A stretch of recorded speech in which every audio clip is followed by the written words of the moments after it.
Welcome to my channel excellent English zone. Excellent English zone में आपका बहुत बहुत स्वागत है। तो आज मैं फिर उपस्थित हुई हूँ आपके सामने वर्ब का एक और लेक्चर लेकर, लेक्चर 3, जिसमें आपके फाइनाइट वर्ब के टाइप्स चल रहे थे, उसका थर्ड टाइप में लेकर आई हूँ। इसके पहले जो 2 लेक्चर हो चुके हैं वर्ब के, जिसमें मैंने फर्स्ट लेक्चर में वर्ब को डिफाइन किया था, वर्ब के टाइप्स बताए थे, finite verb and non finite verb, और सेकंड लेक्चर में फाइनाइट वर्ब के टाइप डिस्क्राइब किए थे, जिसमें मैंने 2 टाइप्स को डिफाइन कर दिया था। देखिए कि मैंने उसमें बताया था कि जो फाइनाइट वर्ब है उसके 4 टाइप्स होते हैं, intransitive verb, transitive verb, linking verb and auxiliary verb.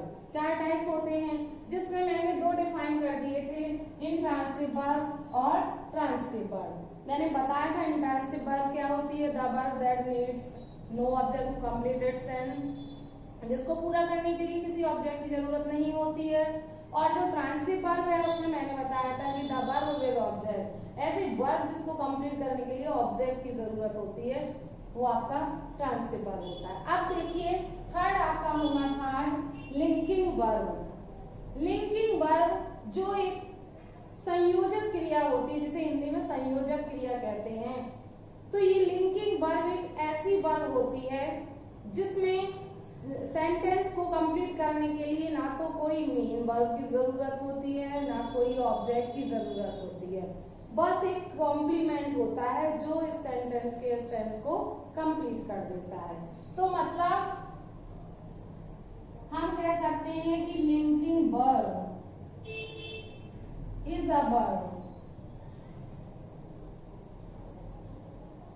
that requires a complement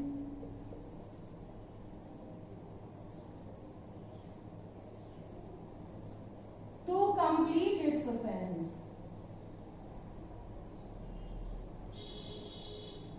तो देखिए लिंकिंग वर्ब क्या है। लिंकिंग तो ऐसा वर्ब जिसके अर्थ को पूरा करने के लिए कॉम्प्लीमेंट की आवश्यकता होती है, लिंकिंग वर्ब कहलाता है। देखिए जैसे कि मैं यहाँ पर एग्जांपल लिखूं, जैसे कि मैंने दे दिया he laughs, वह हंसता है। अब अगर दे दूं कि he wants a pen, फिर मैं कहूं कि he seems tired। इस टाइप के मैंने आपको 3 एग्जांपल्स दिए।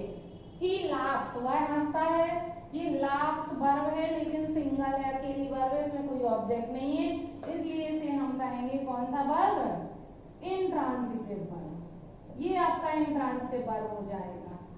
अब नेक्स्ट सेंटेंस में he wants a pen, wants verb है और ये पेन क्या है, ऑब्जेक्ट है, क्योंकि ये थिंग है, कोई भी थिंग होती है, कोई भी पर्सन होता है वर्ब के बाद, तो वो ऑब्जेक्ट होता है।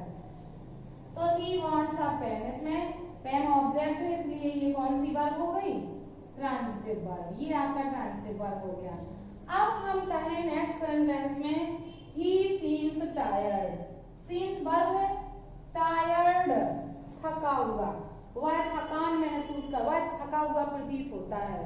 तो यहाँ पर जो टायर्ड है, क्या ये कोई वस्तु है, नहीं है। क्या ये कोई व्यक्ति है, वो भी नहीं है। ना ये वस्तु है ना व्यक्ति है, इट मींस ना ये डायरेक्ट ऑब्जेक्ट है ना ही इनडायरेक्ट ऑब्जेक्ट है। तो इसमें कोई ऑब्जेक्ट आया ही नहीं है। जब ऑब्जेक्ट नहीं होता है तो वो होता है कॉम्प्लीमेंट। क्या होता है, कॉम्प्लीमेंट होता है। तो ये टायर्ड होता है थका हुआ, और थका हुआ इसकी विशेषता है, जब कोई वर्ड किसी व्यक्ति की, किसी नाउन की विशेषता बतलाता है या क्वालिफाई करता है तो वो एडजेक्टिव कहलाता है। तो ये आपका एडजेक्टिव कॉम्प्लीमेंट हो गया, ठीक है। अब इस वर्ब के सेंस को कंप्लीट करने के लिए कॉम्प्लीमेंट की आवश्यकता हुई, इसलिए ये क्या है आपका लिंकिंग वर्ब है। अब देखिए कंफ्यूज यहाँ क्रिएट होता है कि जैसे यही सेंटेंस जो है ही लाइक्स, इस सेंटेंस में यहाँ पर जोड़ दिया जाए एट मी, यहाँ पर जोड़ दिया जाए एट मी, तो वह मुझ पर हंसता है। या फिर जैसे इस सेंटेंस को ना हम करें कुछ भी, ये सब ये पूरा हो गया है। नेक्स्ट सेंटेंस जैसे कि the birds fly, in the sky. The birds fly in the sky. जैसे कि ये एग्जांपल हुआ, इसमें द बर्ड तो सब्जेक्ट है, अब हम वर्ब पर आते हैं तो फ्लाई हमारी वर्ब है, लेकिन अभी हमें ये मालूम नहीं है ये कौन सा वर्ब है, तो उसके आगे के वर्ड्स देख लेते हैं। इन द स्काई क्या है? अगर ये इन द स्काई ऑब्जेक्ट है तो ये ट्रांसिटिव वर्ब है, अगर ये कॉम्प्लीमेंट है तो लिंकिंग वर्ब है, और अगर इसके बाद कुछ है नहीं है तो हम कह सकते हैं कि ये इंट्रांसिटिव वर्ब है। तो देखिए, तो आप क्या सोच रहे होंगे कि ये फ्लाई कौन सा वर्ब है? शायद आप यही सोच रहे होंगे कि इसमें फ्लाई के बाद इन द स्काई है आपका कॉम्प्लीमेंट है, एडवर्बियल कॉम्प्लीमेंट।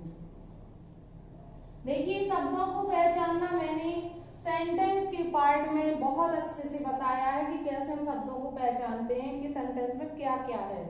तो ये वर्ब है, ये एडवर्ब कॉम्प्लीमेंट है, और एडवर्ब कॉम्प्लीमेंट आ गया है, मतलब जैसा कि डेफिनेशन हमें बताती है कि किसकी रिक्वायरमेंट होती है, कॉम्प्लीमेंट की। जिसमें कॉम्प्लीमेंट आता है वो आपकी लिंकिंग वर्ब होती है। तो देखिए, जैसा कि इसमें कॉम्प्लीमेंट आया था, ये हमारी क्या हुई, लिंकिंग वर्ब। इसी तरह से इसमें कॉम्प्लीमेंट आया, लेकिन ये हमारी लिंकिंग वर्ब नहीं है। अब क्यों नहीं है? जब दोनों sentence, both sentences are same, why it is not, why fly is not linking verb? Because there is no need in the sky in the sentence to complete its sense. The birds fly is a complete sentence. अगर हम इसे यहाँ full stop लगा देते हैं, the birds fly, पक्षी उड़ते हैं, तो ये अपने आप में कंप्लीट है, हमें इन द स्काई की जरूरत है ही कहाँ। अगर हम इन द स्काई को हटा भी देते हैं तो ये द बर्ड्स फ्लाई कंप्लीट हो जाता है, इसलिए ये आपकी कौन सी वर्ब है, इंट्रांसिटिव वर्ब है। कौन सी वर्ब है, इंट्रांसिटिव वर्ब है। अब ये क्यों नहीं इंट्रांसिटिव हो सकती? क्योंकि अगर हम स्ट्राइक टायर्ड को हटाएंगे तो ही सीम्स से सेंटेंस कंप्लीट नहीं होगा, ही सीम्स वह प्रतीत होता है, सेंटेंस कंप्लीट नहीं होगा। तो आपको क्लियर हो गया होगा कि किस तरह से हम लिंकिंग वर्ब को पहचानेंगे। तो देखिए, इसकी अदर एग्जांपल्स देख लीजिए, जैसे there was a king, there was a king, इसमें वाज वर्ब है और ये जो किंग है ये नाउन है, नाउन कॉम्प्लीमेंट। अब देखिए, अगर हम इसके आ किंग को यहां से रिमूव कर देते हैं तो बचेगा देयर वाज। क्या ये कंप्लीट है? नहीं है। अगर इसे कंप्लीट करना है तो आ किंग इसमें ऐड करना पड़ेगा। तो जब तक आ किंग नहीं जुड़ेगा, जब तक ये सेंटेंस कंप्लीट नहीं होगा। तो यहाँ पर वाज ऐसी वर्ब है जिसको कंप्लीट होने के लिए कॉम्प्लीमेंट की जरूरत है, इसलिए ये कौन सी वर्ब हो गई, लिंकिंग वर्ब। ये आपकी कौन सी वर्ब हो गई, लिंकिंग वर्ब। इसी तरह से एग्जाम्पल में ऐसे कई वर्ड्स आते हैं, जैसे कि he appears mad,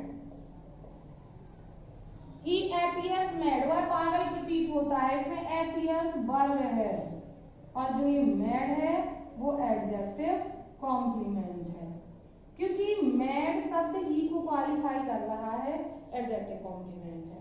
अब अगर हम इसको हटा देते हैं यहाँ से तो he appears से बन जाएगा, he appears वह प्रतीत होता है, नहीं बनेगा, तो इसमें mad की जरूरत होगी।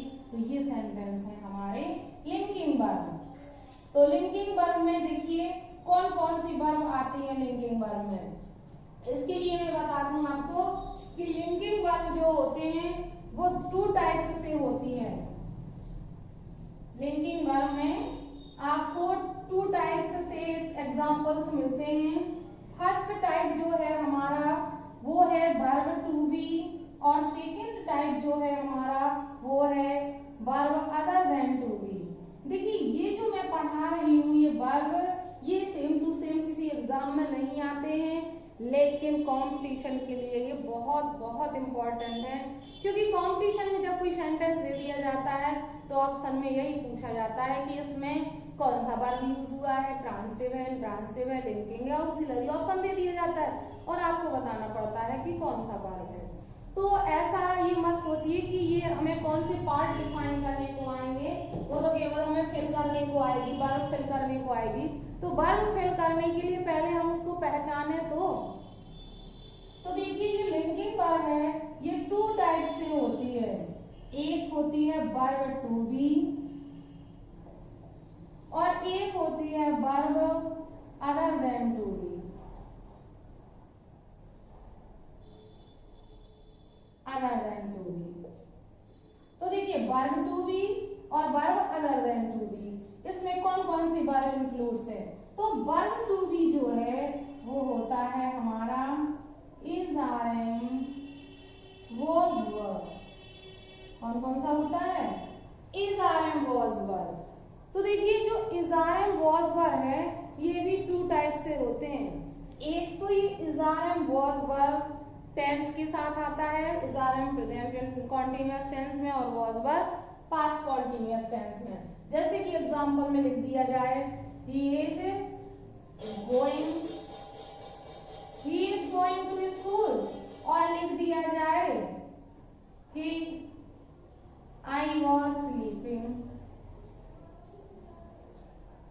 तो इसमें जो इज और वॉज यूज हुआ है ये वर्ब टू बी नहीं है, ये वर्ब टू बी नहीं है, क्योंकि ये इस के साथ गोइंग जो दिया है ये प्रेजेंट कॉन्टिन्यूअस टेंस है और वॉज के साथ स्लीपिंग दिया है ये पास्ट कॉन्टिन्यूअस टेंस है। ये टेंस की is are am was verb. लेकिन जो ये is are am was verb होते हैं ये कैसे होते हैं, इसमें टेंस की is are am was verb के तुरंत बाद वर्ब फर्स्ट प्लस आईएनजी आता है, लेकिन जो वर्ब टू बी की is are am was verb होते हैं इनमें कोई मेन वर्ब होती ही नहीं है, इसमें कोई मेन वर्ब नहीं होती है। जैसे एग्जांपल के लिए मैं कहूं I am I student, I am I student, you are very lazy.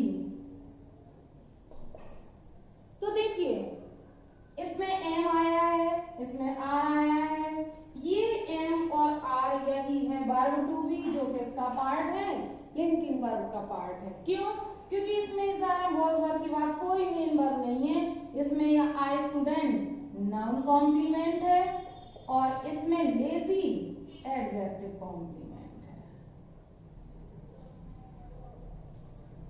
समझ रहे हैं आप कि जब is are am was verb के तुरंत बाद कॉम्प्लीमेंट आता है तो वो लिंकिंग वर्ब है, क्योंकि लिंकिंग वर्ब में आपको पता है कि वर्ब के बाद कॉम्प्लीमेंट आता है।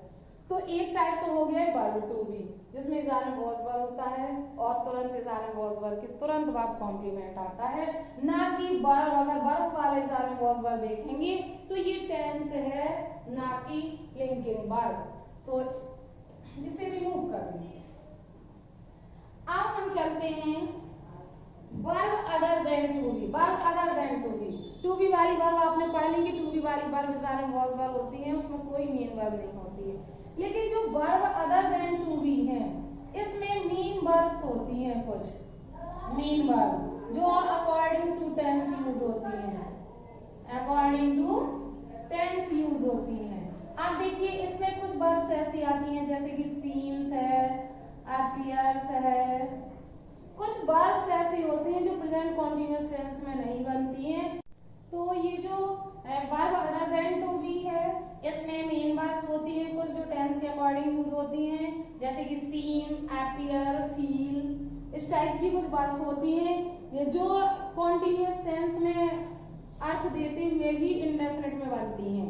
इस टाइप्स के वर्ब होती हैं, जैसे सीम कभी सीमिंग नहीं होता, अपीयर कभी अपीयरिंग नहीं होता, ठीक है, फील कभी वर्ब के रूप में फीलिंग नहीं होता है। तो देखिए जैसे कि फील को ही ले लें, आई फील नर्वस। अब ये सेंटेंस आ गया तो आई फील नर्वस, नर्वस को होता है घबराहट, जो आई की विशेषता है कि आई जो महसूस कर रहा है, तो ये आपका कॉम्प्लीमेंट है और ये आपका लिंकिंग वर्ब है। लिंकिंग वर्ब का ये कौन सा पार्ट हुआ, अदर देन टू बी, क्योंकि अगर ये सारा वॉज वर्ब होता तो वर्ब टू बी होता, और ये मेन वर्ब है, ऐसी मेन वर्ब है जिसको कॉम्प्लीमेंट की जरूरत है। अगर हम नर्वस को हटा देंगे तो आई फील अकेला बोलेंगे, क्या आई फील नहीं बोलेंगे, तो नर्वस की जरूरत है, इसलिए लिंकिंग वर्ब है। इसी तरह से अगर कहें ही सीम्स